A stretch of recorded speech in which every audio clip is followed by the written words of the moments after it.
Ayan guys, ang linuto ng aking jowawi, ang aming happy love and daddy love, ang kanyang version of sweet, tawag dyan, seafood sweet and sour daw.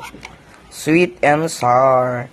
May pusit, o mayroon siyang konting pusit, meron siyang carrots, meron siyang taban, para na siyang kalderetang seafoods.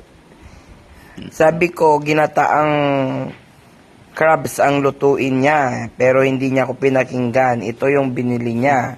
May tahong, may shrimp, ano tawag dyan sa alimasag na yan.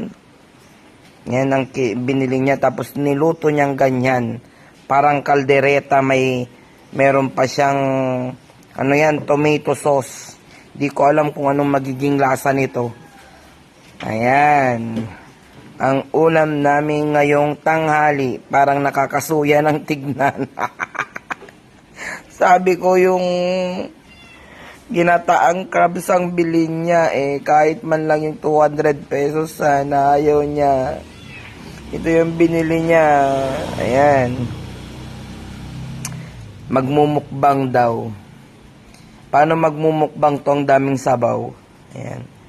Ginawa niyang kaldereta. Kalderetang sweet and sour. Ayan po. Yung masarap, may tahong, may pusit, may shrimp, may alimango, ano yan. Ayan po yan, alimasag, ano yan. Ayan ang masarap.